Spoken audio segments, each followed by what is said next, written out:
안녕하세요. 여배우의 책방의 달세뇨입니다. 오늘 달세뇨가 준비한 책은 에드거 앨런 포의 어셔가의 몰락입니다. 에드거 앨런 포는 미국의 작가이자 시인으로 단편 소설과 추리 소설의 창시자입니다. 오늘 읽어드릴 어셔가의 몰락은 산문시적인 공포와 환상을 담고 있는 에드거 앨런 포의 대표적인 단편 소설입니다. 그럼 달세뇨가 읽어드리는 어셔가의 몰락 시작하겠습니다.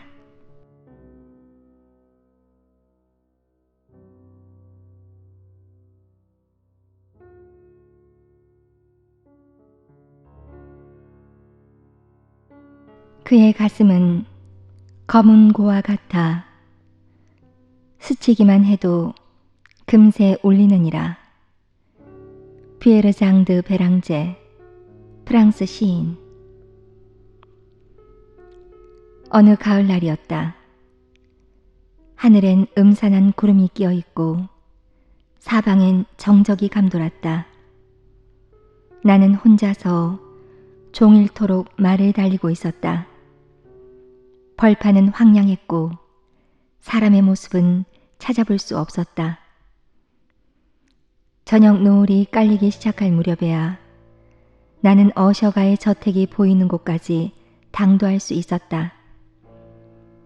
어셔가의 저택을 처음 보았을 때 내가 느낀 것은 알 수 없는 음침함이었다. 보면 볼수록 우울한 기분이 마음속에 스며들었다. 나는 눈앞에 펼쳐진 광경, 이를테면 집안의 평범한 풍물, 씁쓸한 기분이 감도는 벽, 공허한 눈을 연상케 하는 창들, 몇 개의 무성한 말라 죽은 풀, 몇 그루의 늙고 썩은 나무들을 을씨년스러운 기분으로 바라보았다. 내 기분은 약기운이 깰 무렵 아편쟁이가 느끼는 허전함, 일상생활로 되돌아가는 그 씁쓸함, 신비로운 장막이 내리 덮일 때의 스산한 감정과 비슷했다. 차가운 물속에 잠기는 것과 같은 구역질이 나는 아무리 상상력을 이끌어내 보아도 도저히 숭고한 기분으로 전환시킬 수 없는 그런 심정이었다. 왜 자꾸만 이상한 기분이 드는 걸까? 나는 한동안 대문 앞에 서서 생각에 잠겼다. 그것은 풀 수 없는 수수께끼였다. 그렇다고 해서 나를 엄습하는 막막한 감정과 싸울 수도 없는 노릇이었다. 이상한 풍경이 인간에게 주는 감정을 그때그때 분석하기란 우리들의 사고력으로는 불가능했다. 대문을 지나 우중충하게 개어있는 늪 언저리로 말을 몰고 갔다. 늪은 어두운 그림자로 저택을 감싸고 있었다. 말을 멈추고 물에 비친 회색빛 풀과 거창한 나무 둥치, 공허한 눈을 연상시키는 저택의 창을 가만히 내려다보았다. 또다시 알 수 없는 공포가 전신을 타고 흘렀다. 도무지 원인을 알 수 없는 이상한 형태의 전율이었다. 내가 두려움을 느끼는 이유는 한 가지였다. 나는 어셔가에서 수주일 동안 체류할 참이었다. 저택의 주인인 로데릭 어셔는 나와 소년 시절을 함께 보낸 친구였다. 서로 헤어진 후 오랫동안 보지 못하다가 한 통의 편지를 받고 그의 소식을 알 수 있었다. 그는 편지를 통해 자신의 집으로 급히 방문해 줄 것을 내게 요청했다. 워낙 다급한 요청이어서 나는 사정도 상세히 알지 못한 채 무작정 말을 달려왔던 것이다. 어셔는 심한 육체적, 정신적 혼란을 호소하고 있었다. 내가 옆에 있어주면 기분도 밝아지고 나아가 자기 병도 퍽 좋아질 것이니 자기의 제일 친한, 아니 단 하나밖에 없는 친구인 나를 꼭 만나고 싶다는 사연의 편지였다. 소년 시절에 서로 친하게 지냈다고는 하지만 실상 나는 그에 대해 거의 아는 것이 없었다. 그는 어찌할 수 없이 우유부단한 성질이 도드라진 인물이었다. 아주 오래된 가문인 그의 집안은 먼 옛날부터 감수성이 특히 풍부한 것으로 유명했고 그 자질은 오랜 시대에 걸쳐서 우수한 예술작품을 탄생시켜 왔다. 어셔가의 혈통은 매우 유서가 깊었으며 온 집안이 한 줄의 직계만으로 이어져 왔다는 점도 놀라운 사실 가운데 하나였다. 반계의 자손이 없고 어셔가의 가독은 아버지에게서 아들에게로 똑바로 내려왔다는 사실이 끝내 저택과 거기 사는 사람들을 동일시하게끔 만들었다. 바로 그런 점이 땅의 원 이름을 버리고 어셔가라는 고풍스러운 명칭으로 바뀌게 된 것인지도 모를 일이었다. 어셔가라는 호칭은 소작인들에 있어 일족과 저택을 동시에 의미하는 말로 자리 잡았을 터였다. 늪에 눈길을 두고 있으면 있을수록 처음 받았던 이상한 인상이 더욱 깊어졌다. 나의 미심쩍은 생각은 꼬리에 꼬리를 물며 자꾸만 불길한 생각을 불러일으켰다. 공포라는 것을 근처에 둔 일체의 감정은 이런 모순적인 법칙을 가지고 있다는 것을 나는 오래전부터 알고 있었다. 늪에 비치고 있는 그 영상에서 저택으로 눈을 돌렸을 때 나의 가슴 속에 기묘한 망상이 떠오르는 것도 오로지 이와 같은 원인에 따른 것일지도 모를 일이었다. 그것은 참으로 기괴한 망상이어서 나에게 무겁게 덮쳐오는 그 감정이 얼마나 생생한 것이었나를 제시하기 위해서 여기에서 말할 따름이다. 이 저택과 영재 전체에는 저택과 그 부근의 특유한 어떤 분위기가 감돌고 있었다. 썩어 자빠진 수목이나 회색빛 벽이나 쥐 죽은 듯한 늪에서 솟아오르는 도끼, 자욱하게 피어오르는 도끼에 찬 신비로운 안개 등이 그런 분위기에 더욱 일조했다. 망상을 떨쳐버리고 나는 눈앞의 건물을 좀 더 면밀하게 관찰해 봤다. 첫눈에 알 수 있는 것은 굉장히 오래된 건물이라는 사실이었다. 나무 줄기가 여러 해를 묵은 건물의 외부를 빠짐없이 뒤덮고 가늘게 엉킨 거미줄처럼 처마 끝에 드리워져 있었다. 그렇다고 해서 건물이 아주 황폐해버린 건 아니었다. 석조로 된 그 어느 부분도 허물어지지는 않았다. 그러나 건물의 각 부분이 서로 꽉 짜여져 있는 상태와 개개의 돌이 허물어져 깨질 것 같이 된 상태와의 사이에는 뭔가 기괴한 부조화를 느끼게 했다. 버려진 채 전혀 돌보지 않은 지하 납골당에서 보기에는 멀쩡하지만 오래전에 썩어 빠진 헌 나무 상자를 보는 것 같은 그런 느낌이었다. 그러나 이런 기괴한 느낌을 제외한다면 건물에서 무엇 하나 위험한 모습은 보이지 않았다. 미세한 금 하나가 지붕에서 번개 모양으로 벽을 타고 내려와 물속으로 사라지고 있는 것을 빼고는 말이다. 이러한 것들을 눈여겨보면서 나는 저택으로 통하는 짧은 흙길로 말을 몰았다.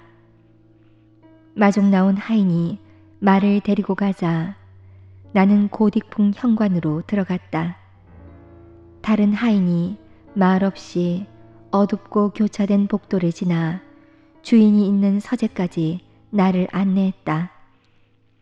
이번에도 나는 눈에 보이는 사물들이 막연한 공포감을 불러일으키고 있음을 알 수 있었다. 왜 자꾸 그런 생각이 드는지는 알 수 없었다.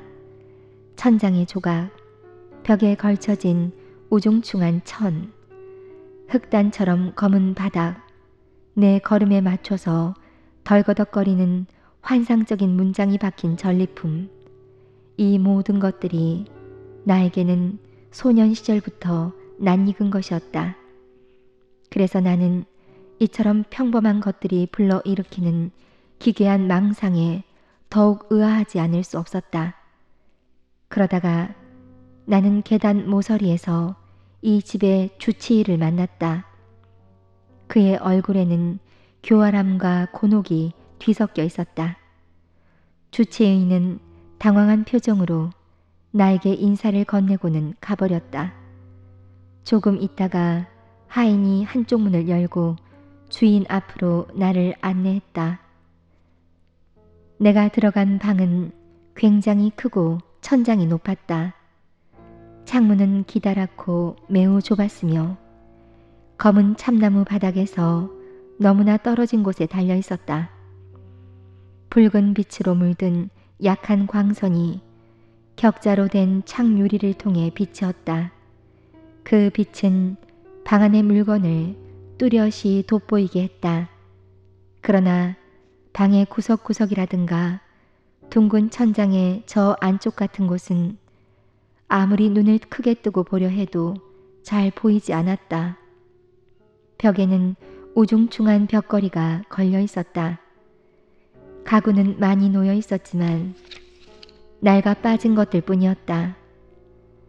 기타 여러 가지 책과 악기들이 놓여 있었지만 그런 것들이 방에 생기를 불어넣어 주지는 못했다. 슬픈 공기를 호흡하고 있다는 생각이 들었다. 결코 구원받을 수 없는 우울한 기분이 모든 것을 덮고 모든 것에 스며들어 있었다. 어셔는 긴 의자에서 몸을 일으키면서 쾌활하고 친숙한 태도로 나에게 인사를 건넸다. 다소 과장된 우정처럼 느껴졌다. 그러나 그의 얼굴을 보는 순간 나는 진심으로 그가 나를 대하고 있음을 알게 되었다. 나는 상대가 더 입을 열 때까지 연민과 의구심이 뒤섞인 기분으로 가만히 쳐다보았다. 이토록 짧은 시일에 로데릭 어셔처럼 달라진 사람은 아무도 없으리라. 내 앞에 있는 사람을 나의 어린 시절의 친구와 동일인이라고 믿기는 쉬운 일이 아니었다. 그렇지만 그의 얼굴은 어느 때든지 사람의 이목을 끌었다. 시체와 같이 창백한 안색, 비길 바 없이 반짝이는 크고 젖은 눈, 약간 옅고 핏기가 없으나 놀랄 만큼 아름다운 입술, 화사한 유태 인형에 그러나 그런 형에서는 드물게 볼 수 있는 옆으로 퍼진 코, 튀어나오지 않은 것이 어딘지 정신력의 결여를 상상케 하는 아름다운 형태의 턱, 거미줄보다도 더 가늘고 보드라운 머리털. 이러한 특징은 관자놀이 윗부분이 유난히 퍼진 것과 겹쳐서 잊을 수 없는 독특한 인상을 이루었다. 그의 얼굴은 옛날보다 더욱 뚜렷이 나에게 강한 인상을 주었다. 소름이 끼칠 만큼 창백해진 피부의 빛깔, 그리고 이상한 빛을 뿜는 눈은 무엇보다 나를 당황하게 만들었다. 명조실 같은 머리털은 손질을 하지 않아서 흐트러진 거미줄과 같았다. 얼굴을 가리고 있는 그것 때문에 아무리 애를 써도 그 괴상한 표정은 도저히 사람의 표정이라 생각할 수 없었다. 몇 마디 덕담을 주고받으며 내가 알아차린 것은 그의 말이나 행동이 이상하게 앞뒤가 맞지 않는 것, 일관성이 없다는 점이었다. 잠시도 멈추지 않는 몸의 떨림 때문에 극도의 흥분을 이겨내려고 가까스로 헛되이 몸부림치기 때문에 그렇게 보이는 것과 같았다. 그의 편지를 읽어보거나 소년 시절의 어떤 성벽을 회상해보거나 그의 특이한 성질이나 기질에서 우러나오는 결론을 생각해보면 이런 종류의 일은 당연히 예상하고 있었던 점 가운데 하나였다. 그의 거동은 금방 쾌활하다가도 금세 삐뚤어지곤 했다. 그의 목소리는 수시로 변화를 일으켜 활발하고 유창한 어조였다가 당돌하고 묵직하고 침착하고 공허하게 울리는 어조로 주정뱅이가 되었다가 때로는 아편쟁이로 변화를 거듭했다. 그는 나에게 와달라고 한 목적이라든가 나를 꼭 만나고 싶었다는 것, 나를 만나면 틀림없이 위로가 될 것이라고 생각했다는 것을 이야기했다. 그는 자신이 생각하고 있는 자신의 병에 관해서 꽤 상세하게 이야기해 주었다. 그가 말하는 바에 의하면 자신의 병은 체질적인 것이고 그의 일족을 좀먹은 병이어서 치료법을 찾아내는 것은 거의 불가능한 노릇이라는 것이었다. 그러다가 그는 곧이어 이것은 흔히 있는 신경통이기 때문에 아마 머지않아 나을 것이라고 덧붙였다. 그의 병적인 증세는 다양한 형태로 나타났다. 그가 들려준 자신의 병과 관련된 이야기 가운데 어떤 것은 나의 흥미를 끌기도 하고 또한 무척 놀라게 하기도 했다. 아마도 그가 사용한 말이나 이야기 전체의 분위기가 그런 효과를 가져왔을 것이다.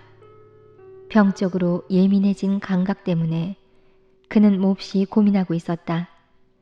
아주 싱거운 음식 이외에는 어떤 음식도 입에 맞지 않는다고 했다. 입는 것도 특정한 천으로 된 의복에 한정되어 있었다. 꽃냄새까지 모든 것이 괴롭게 느껴진다는 것이었다. 그에게 공포감을 주지 않는 것은 특별한 소리, 즉 현악기의 소리뿐이라고 했다. 나는 곧 그가 헤어나올 수 없는 공포의 포로가 되어 있음을 알게 되었다. 집안 전체에서 괴괴하게 풍겨나오는 이상한 분위기와 일맥상통하는 데가 있었다. 그는 내게 나는 죽어가고 있어 라고 말했다. 나는 이렇게 비참하고 어이없이 죽어가지 않으면 안 된단 말인가. 나는 다만 이렇게 멸망할 수밖에 도리가 없단 말이네. 나는 장래에 일어날 사건 그 자체보다도 그 결과를 두려워하고 있네. 설령 아무리 사소한 사건이라 할지라도 이 견딜 수 없는 마음의 동요에 영향을 미칠 거라는 생각만 해도 치가 떨리네. 나는 정직하게 말해서 위험 그 자체를 무서워하고 있는 것은 아니네. 다만 그 궁극의 결과인 공포가 두려운 거네. 이렇게 기력이 쇠퇴해버린, 이렇게 불쌍한 상태에 놓여있는 나는 공포라는 그 무서운 망령과의 격투 속에서 생명도 이성도 버리지 않으면 안 될 시기가 조만간에 닥쳐올 것 같은 생각이 든다 이 말이네. 그의 이야기를 듣는 가운데 나는 묘한 특징 하나를 알아차릴 수 있었다. 그것은 그가 이미 몇 해째나 외출할 용기도 없이 살고 있는 현재의 집에서 어떤 미신적인 주술에 사로잡혀 있다는 사실이었다. 그는 괴이한 힘이 지니는 가공의 지배력에 관한 것을 지금 여기에 묘사할 수 없을 만큼 흐릿하게 말했다. 그의 집인 저택의 형태와 유서 깊은 세월 속에 내포되어 있는 어떤 특이한 성질이 오랫동안 삶을 견디고 있는 동안에 어느새인가 자신의 정신을 지배하게 된 것이다. 다시 말해서 저택의 회색빛 벽과 작은 탑, 그것들이 그림자를 던지고 있는 어둠침침한 늪, 이러한 것들의 형태가 끝내 자기라는 존재의 정신에 영향을 미치게 된 것이라고 그는 이야기했다. 대화를 나누던 중 나는 좀 더 그의 상태를 파악할 만한 실마리 하나를 발견했다. 그를 괴롭히고 있는 이상한 우울증의 직접적인 원인은 오랜 세월 동안 그의 유일한 반려자였던 지상에 단 한 사람 살아남은 혈육인 사랑하는 누이 동생의 오랜 병 때문이었다. 아니, 분명히 시시각각으로 다가오고 있는 누이의 죽음 때문이었다. 누이가 죽는다면 하고 그는 비통한 어조로 말했다. 그렇게 되면 아무런 희망도 없는 불쌍한 내가 유서 깊은 어셔가의 피를 받은 최후의 인간이 되는 것이네. 그의 말이 채 끝나기도 전에 마치 약속이라도 한 것처럼 그의 누이인 마델라인이 방의 저쪽을 천천히 지나갔다. 그녀는 내가 도착해 이 집에 있는 것을 알지 못하고 그대로 사라져버렸다. 짧은 순간 나는 놀라움으로 그녀를 자세히 살펴봤다. 공포와 기회가 뒤섞인 이상한 감정이었다. 어째서 그런 감정이 들었는가를 마땅히 설명할 수가 없었다. 멀어져가는 그녀의 모습을 눈으로 쫓고 있을 때 마음이 텅 빈 것 같은 기분이 나를 억눌렀다. 그녀의 모습이 사라지고 문이 닫히자 나의 시선은 본능적으로 어셔의 얼굴로 쏠렸다. 그는 두 손에 얼굴을 파묻으며 야윈 손가락 사이로 뜨거운 눈물을 뚝뚝 흘렸다. 마델라인의 병은 주치의들의 솜씨로도 어찌할 수 없는 것이 되어버렸다. 만성화한 무지각, 점점 더해지는 육체의 쇠약, 일시적이긴 해도 빈번히 일어나는 강직증, 이런 것들이 그 병의 증상이었다. 그녀는 악착같이 병마와 싸우고 있었다. 몸이 힘들어도 지금까지 단 한 번 눕지 않았다고 한다. 잠깐 사이 나를 스쳐간 그녀를 생각하며 나는 문득 그 모습이 어쩌면 살아서의 마지막 모습일지도 모른다는 생각에 사로잡혔다. 그리고 예감은 적중했다. 그로부터 며칠 동안 어셔도 나도 그녀의 이름을 입에 담지 않았다. 대신에 나는 친구의 우울증을 풀어주기 위해 수단과 방법을 가리지 않고 대화에 몰두했다. 같이 그림을 그리거나 책을 읽는 것도 중요한 일과였다. 시간이 나면 그의 기타 연주에 귀를 기울이기도 했다. 대부분은 즉흥 연주곡이었다. 우리는 시간이 지날수록 친밀해졌고 나는 점점 그를 더 깊게 이해할 수 있었다. 하지만 그뿐이었다. 아무리 애를 써도 근본적인 문제는 해결되지 않았다. 그의 마음속에 자리 잡은 어두운 면, 그것은 천성처럼 그의 마음을 떠나지 않았다. 그와 단둘이 보낸 많은 시간을 나는 결코 잊지 않을 것이다. 그의 즉흥적인 노래나 연주곡 또한 언제까지나 내 귀에서 사라지지 않을 것이다. 특히 폰 베버가 지은 마지막 왈츠의 분방한 선율을 기묘하게 뒤틀어서 과장된 연주로 들려준 것을 나는 지금도 마음에 간직하고 있다. 그는 때때로 그림에 몰두하곤 했는데 그가 치밀한 공상력을 구사해서 그린 그림은 붓자국마다 애매모호한 것이어서 그것을 볼 때마다 나는 말할 수 없는 전율을 느꼈다. 그 까닭 모를 전율 때문에 나는 더욱더 격렬하게 몸을 떨었다. 그가 그린 그림의 이미지는 지금까지도 뚜렷이 기억에 남아있지만 말로 표현할 길은 막막하다. 그림은 단순하고 명확한 구도였는데 단박에 보는 사람의 주의를 끌었다. 그것은 매우 위압적이었다. 관념을 그림으로 그린 사람이 있다면 로데릭 어셔를 가리키는 말이 될 것이다. 대단히 관념적인 것들 뿐이었지만 그중 하나는 어렴풋이 말로써 전할 수 있을지도 모르겠다. 그것은 굉장히 긴 직사각형의 지하실이나 지하도의 내부를 그린 작은 그림이었다. 평평하고 흰, 아무런 장식도 없는 낮은 벽이 끝없이 이어져 있었다. 그림의 일부인 동굴은 지표에서 훨씬 깊은 곳에 있었다. 그 거대한 공간의 어느 부분에도 출구는 보이지 않고 횃불이나 기타의 인공적인 광원도 보이지 않았다.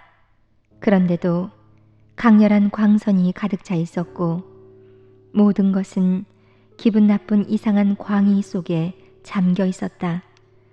어셔의 모든 신경은 병적인 상태에 있었고 현악기의 연주 소리 이외에는 모든 음악을 견딜 수 없어 했다.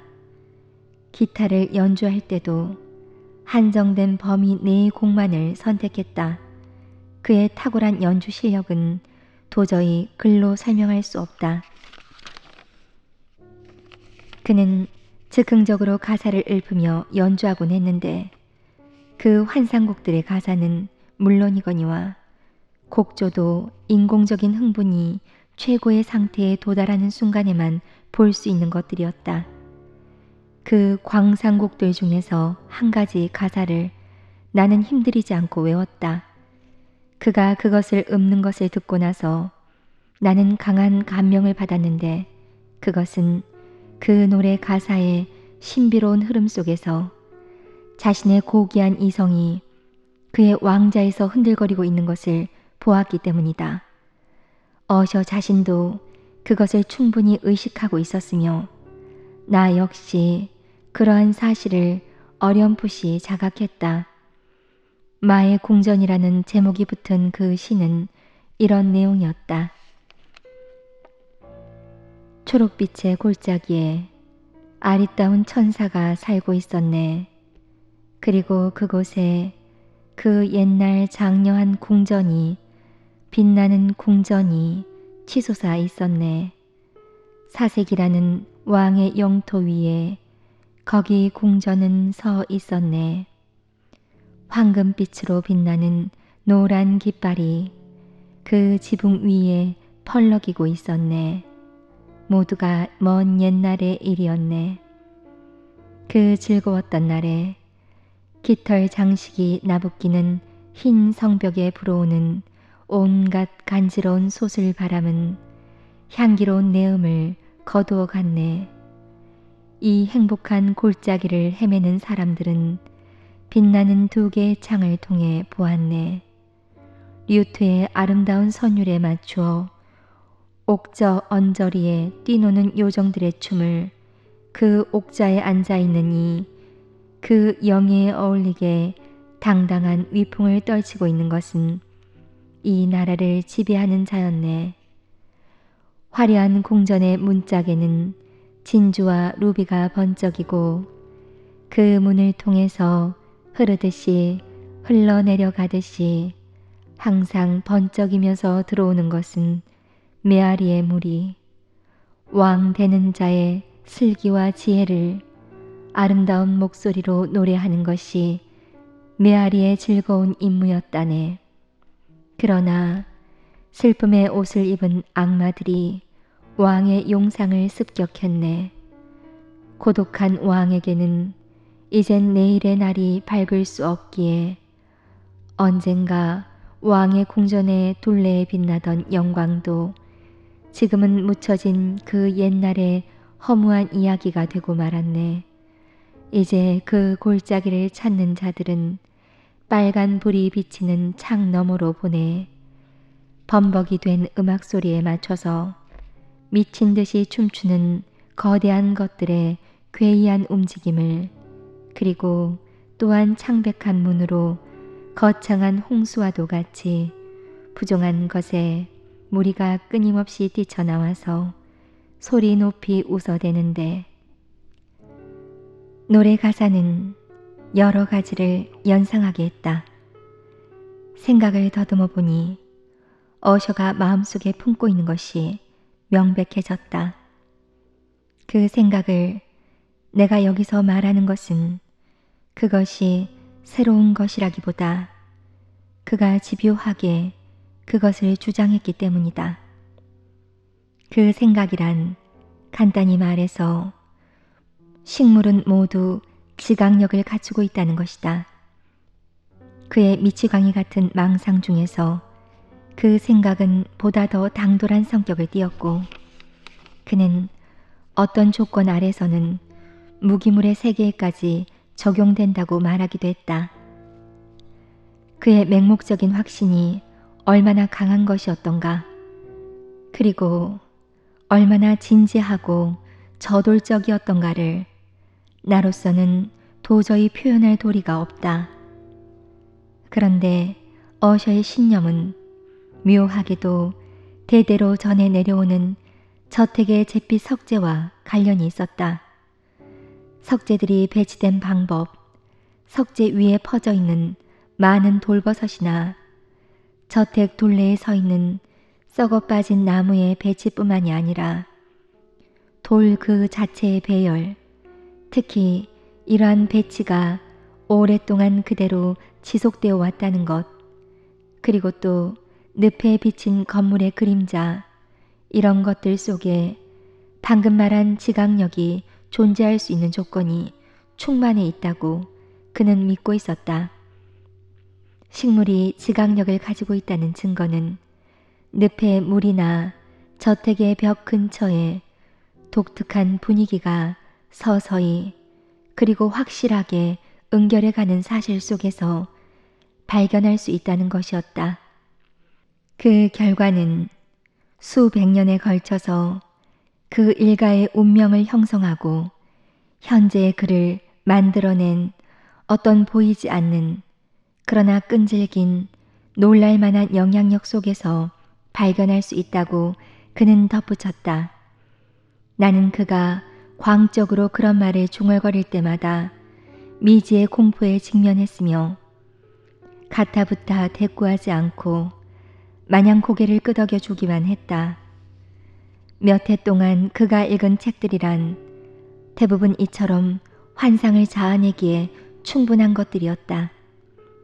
그 책들의 제목은 그레세의 앵무새와 수도원, 마키아벨리의 벨파고르, 스웨덴보리의 천국과 지옥, 홀베르그의 니콜라이 클리미의 지하 여행, 로버트 플럭과 장 댕다지느와 드라 샹브르의 수상학, 티크의 먼 푸른 곳의 여행, 캄파넬라의 태양의 나라 등이었다. 특히 그가 애독했던 책은 도미니크 파의 승려 에이메리크 드 지론느의 소용의 팔절판인 종교 재판법이었다. 폼포니우스 멜라의 저서에는 고대 아프리카의 반인 반수 괴물이나 아이기판에 대해서 쓴 대목이 있는데 어셔는 그것들을 탐독하며 꿈결처럼 몇 시간씩을 보냈다. 그러나 그가 가장 즐겁게 탐독했던 책은 사절판 고딕글씨의 희귀본, 지금은 잊혀져 버린 어느 교회의 기도서, 마인츠 교회 성가대의 죽은 이를 위한 경야였다. 그러던 어느 날 밤, 나는 벼랑간 어셔의 동생 마델라인이 죽었다는 얘기를 들었다. 어셔는 그녀의 유해를 매장할 때까지 2주일 동안 저택의 지하 납골실에 안치해둘 작정이라고 말했다. 그 말을 듣는 순간 나는 희귀본 속에 나오는 기괴한 의식을 혹시 그가 행하고자 할까봐 걱정했다. 그가 그런 결심을 하게 된 것은 누이의 병이 이상한 성질의 것이었다는 점과 어셔가의 묘지가 먼 들녘에 있다는 이유 때문이었다. 나는 처음 그의 집에 도착한 날 계단에서 만났던 의사의 기분 나쁜 얼굴을 떠올리면서 어셔의 행동을 조용히 지켜보기만 했다. 다음날 나는 그녀의 시체를 가매장하는 일을 거들었다. 유해를 관에 넣고 우리는 둘이서 그것을 안치소까지 운반했다. 납골실은 내 침실 바로 밑 아주 깊숙한 곳에 있었다. 관을 안치한 지하 납골실은 비좁고 축축해서 외부에 광선이 들어올 만한 곳이 전혀 없었다. 추측컨대 그 장소는 봉건시대의 지하 감옥이었거나 가연성 물질의 저장소였던 게 틀림없었다. 복도 입구가 모두 구리판으로 정밀하게 씌워져 있었기 때문에 그런 추측을 할 수 있었고, 육중한 쇠문에도 동판이 씌워져 있었다. 굉장한 무게 때문인지 문짝이 돌저기에 받쳐서 돌아갈 때는 예리한 소리를 내면서 삐걱거렸다. 운반이 끝나자 나와 어셔는 관 받침대 위에 시체를 얹어놓고 안에 놓인 사자의 얼굴을 들여다보았다. 오빠와 누이의 꼭 닮은 얼굴이 우선 나의 주의를 끌었다. 어셔는 나의 생각을 짐작했던지 무언가 몇 마디 중얼거렸는데 나는 그 말을 듣고 죽은 누이와 그는 실은 쌍둥이였고 둘의 사이에 언제나 설명하기 어려운 공감이 존재하고 있었던 것을 알았다. 시체를 가만히 들여다보고 있자니 공포감이 몰려왔다. 젊은 여자의 목숨을 앗아간 몹쓸 병은 붉은 기운을 가슴과 얼굴 근처에 남겨놓았다. 묘하게도 시체 입술에는 꺼질락 말락하는 미소 같은 게 서려 있어서 나도 모르게 소름이 돋았다. 우리는 서둘러 관 뚜껑을 덮고 못을 박았다. 슬픔에 잠겨 며칠이 지나갔다. 누이가 죽은 이후 어셔는 몰라보게 변화했다. 침착하던 평소의 태도는 찾아볼 수 없었다. 어셔는 흐트러진 걸음걸이로 지향도 없이 이방저방 돌아다녔다. 얼굴은 창백한 빛을 더했고 눈도 초점 없이 흔들거렸다. 무엇인가 알 수 없는 비밀과 싸우고 있는 것 같았다. 어떤 때는 꼼짝거리지 않고 허공을 바라보며 생각에 잠겨있기도 했다. 한마디로 그는 미쳐가고 있었다. 그의 상태는 나를 위협하며 조금씩 영향을 미쳤다. 귀괴하면서도 인상적인 그의 미신이 강한 가마력을 가지고 서서히 내 몸에 스며드는 것을 나는 느꼈다. 그런 감정은 마델라인이 죽은 지 8일째 되는 날 더욱 심해졌다. 그날 잠자리에서 나는 이상한 기분에 사로잡혀 몸을 뒤척였다. 그렇게 몇 시간이 무료하게 지나갔다. 창 밖에는 연신 비바람이 몰아치고 있었다. 강한 바람이 연신 창문을 흔들었다. 나는 이성으로서 예민한 신경을 쫓아버리려고 무한히 애를 썼다. 나는 엄습하는 이상한 기운이 방의 음침한 가구들, 이를테면 벽 위에서 제멋대로 흔들거리며 침대 곁에서 불안하게 웅성대고 있는 검고 낡아 빠진 벽걸이 따위에 의한 것이라고 믿었다. 그러나 그렇게 생각하려는 나의 노력은 허사였다. 참을 수 없는 전율이 차차 나의 전신에 퍼지고 종래는 나의 심장 바로 위에 말할 수 없는 공포의 악마가 털썩 주저앉아 버리고 말았다. 나는 헐떡거리고 몸부림치면서 그것을 떨쳐버리려 했다. 나는 베개 위로 몸을 일으키고는 방 안의 캄캄한 어둠 속으로 눈을 돌린 채 귀를 기울였다. 왜 그랬는지 본능적으로 이끌렸다고밖에 할 수 없으리라. 한 차례 폭풍이 멈췄을 때 긴 간격을 두고 어디선지 모르게 들려오는 낮고 흐릿한 소리에 귀를 기울였다. 영문을 알 수 없는 소름 끼치는 공포감에 압도되어서 나는 급히 옷을 걸치고 방 안을 빠른 걸음으로 걸어 다녔다. 공포를 극복하기 위한 몸부림이었다. 서너 번 방을 돌았을까 말까 할 때 복도 가까운 계단을 올라오는 가벼운 발소리가 들렸다. 나는 이내 그것이 어셔의 발걸음인 것을 알았다. 문을 가볍게 노크하며 램프를 손에 든 어셔가 들어왔다. 얼굴은 여느 때와 마찬가지로 시체처럼 창백했지만 눈에는 광기를 띤 기쁨 같은 것이 떠올라 있었고 어떤 흥분을 억누르고 있는 것처럼 보였다. 그의 이런 모습이 나를 움찔하게 했다. 하지만 내가 그때까지 견뎌온 불안한 외로움에 비하면 그의 등장은 고마운 것이었다. 나는 내 방에 나타난 그를 구세주라도 되는 것처럼 맞이했다. 그는 주위를 살피며 불쑥 말했다. 자네는 그걸 보지 못했던 게로군. 뭐를 말인가? 그는 대꾸하지 않고 엉뚱하게 중얼거렸다. 정말 자네는 그걸 보지 못했던 게로군. 가만히 있자. 그럼 지금 보여주겠네. 그는 어리동절해 있는 나를 뒤로 하고 창가로 다가갔다. 그러고는 폭풍이 몰아치는 창문을 확 열어젖혔다. 바람이 미친 듯 창문을 헤집었다. 실로 광폭하지만 한편으로는 엄격한 아름다움을 지닌 미칠 듯한 공포와 아름다움이 함께 넘치는 밤이었다. 회오리 바람은 아마도 저택 부근에 그 힘을 집중하고 있는 것 같았다. 바람의 방향은 몇 번이나 심하게 변했다. 구름이 사방에서 빽빽하게 모여들어 멀리 떠나가지 않고 마치 살아있는 것처럼 빠르게 소용돌이 치는 것을 볼 수 있었다. 구름이 굉장히 짙게 드리워져 있는데도 잘 보였다.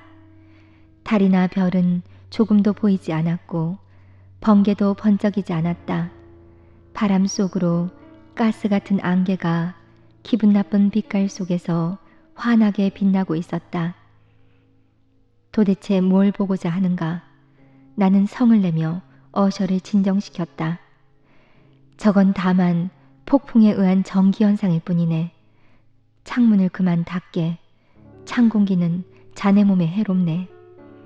자네가 가장 좋아하는 소설이 한 권 여기 있네. 내가 읽을 테니 듣게나. 그러면서 이 무서운 밤을 함께 보내도록 하세. 내가 꺼낸 책은 리안 스러트 캐닝경의 광란의 상봉이었다. 내가 책을 읽기 시작하자 어셔는 침착함을 되찾고 이내 귀를 기울였다. 나는 소설의 주인공인 에덜레드가 은둔자의 초가로 들어가는 대목까지 읽어나갔다.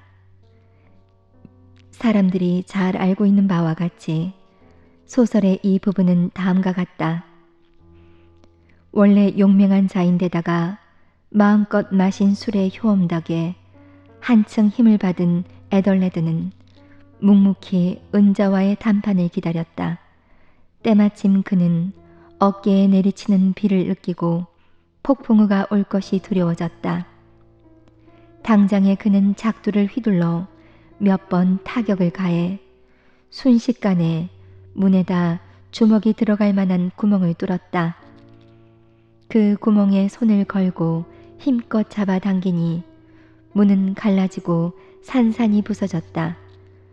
허공에 울리는 마른 나무에 째지는 소리는 숲속 가득히 메아리 쳤다. 문장의 끝 대목까지 읽은 나는 섬뜩해 이내 말을 멈췄다. 그 까닭은 저택 안 어디에선가 리안 스러트 경이 소상히 기술한 문이 쪼개지는 소리와 유사한 소리가 내 귓전에 어렴풋이 들려왔기 때문이었다. 그러나 나는 우연의 일치라고 생각하고 다시 소설을 읽어 내려갔다. 뛰어난 전사 에덜레드가 문 안으로 쳐들어갔지만 간악한 의인자는 그림자도 보이지 않았다. 에덜레드는 매우 화가 났고 또 놀랐다. 대신 거기 있는 것은 비늘로 쌓이고 불길 같은 혓바닥을 내민 거대한 몸집의 용이었다. 용은 바닥을 은으로 깐 황금의 궁전을 지키고 있었다. 벽에는 번쩍이는 노쇠의 방패가 걸려 있고 다음과 같은 글이 새겨져 있었다. 여기 들어온 자는 승리자이니라. 용을 쓰러뜨린 자는 이 방패를 얻을지니라. 에덜레드가 작두로 용의 머리를 내리치니 용은 단말마의 도끼를 뿜으며 소름 끼치는 고함을 질렀다. 귀청을 찢는 듯한 음향 때문에 에덜레드는 두 손으로 귀를 막았다. 그토록 두렵고 심장을 울리는 고함 소리를 들은 사람은 아직 없었으리라. 나는 다시 읽기를 멈췄다. 그리고 깜짝 놀라 멍하니 귀를 기울였다. 그 순간 아무래도 멀리서 들려오는 것 같은 귀에 거슬리고 길게 잡아 끄는 이상한 외침 소리 같은 무언가 삐걱거리는 소리가 들리기 시작했던 것이다. 소설 속에 나오는 용의 울음과 아주 비슷한 소름 끼치도록 닮은 소리였다. 두 번씩 우연의 일치가 계속되자 나는 놀라움과 공포에 압도당했다. 그러나 나는 두려움을 입 밖에 내지 않았다.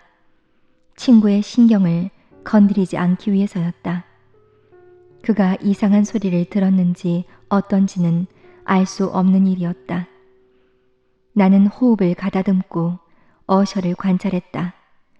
그의 거동에는 차츰 기묘한 변화가 일어났다.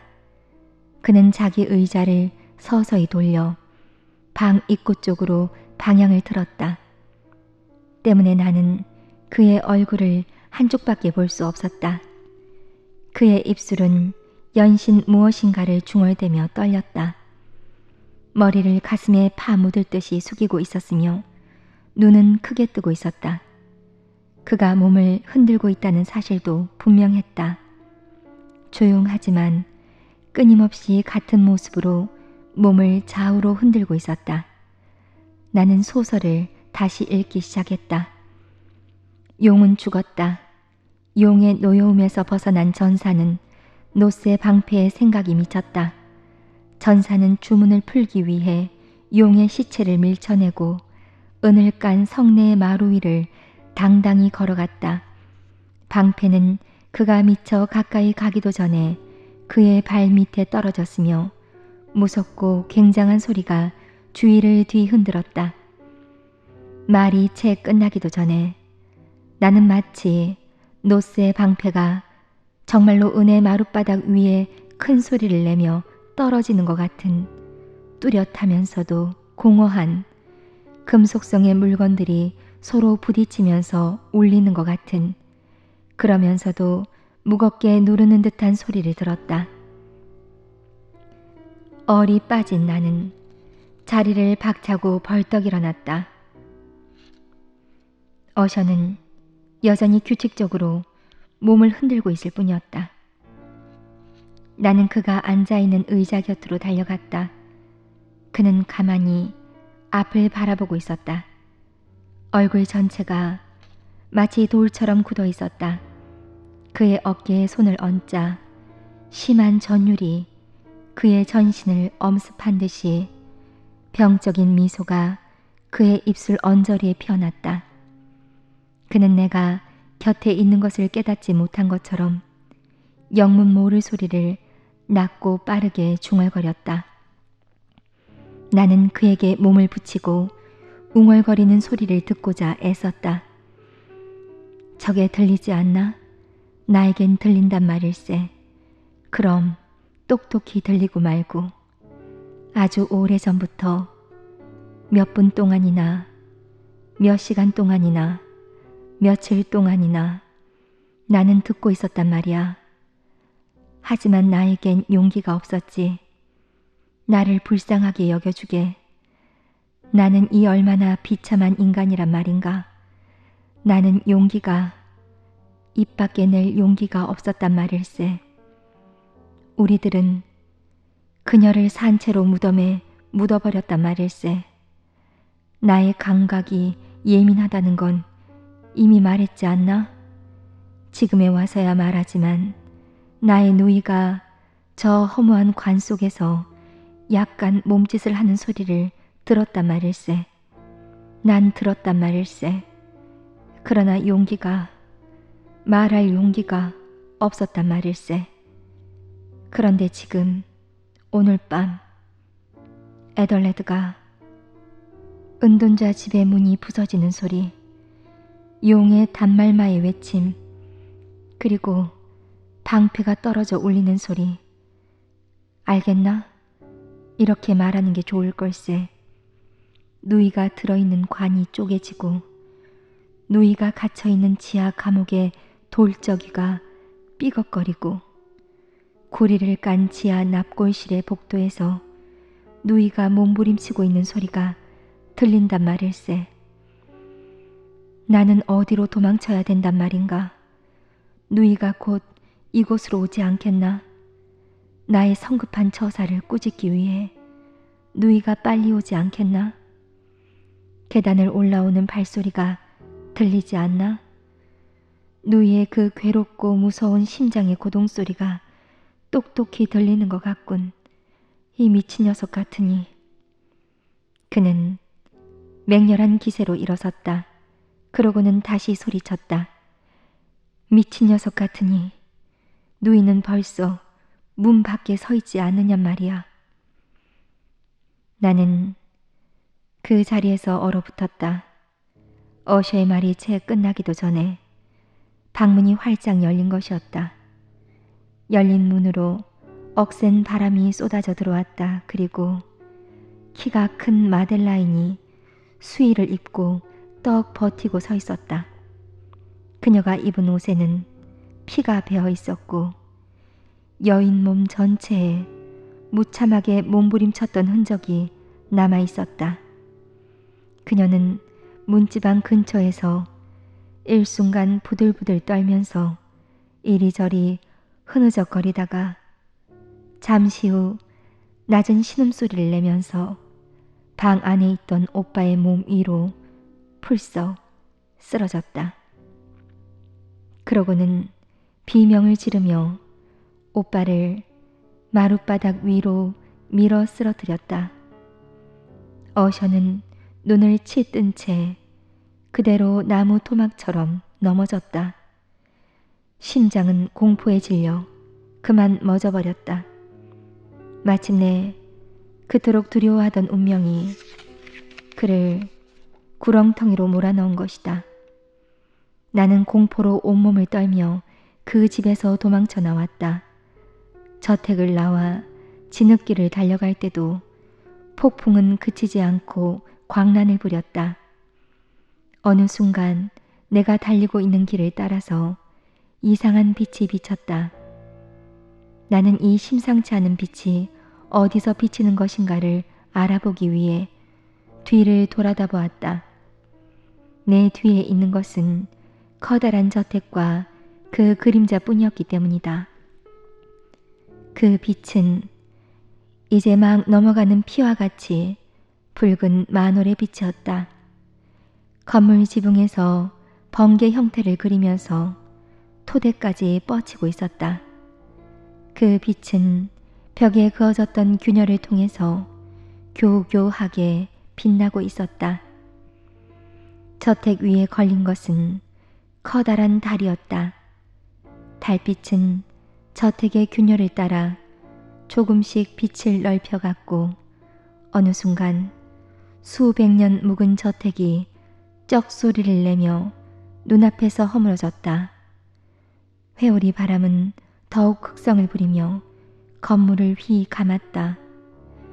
벼락이 치듯 요란한 폭음과 함께 동시에 어셔가를 둘러싸고 있던 깊고 음침한 늪은 소리도 없이 천천히 어셔가의 잔재를 집어삼켰다.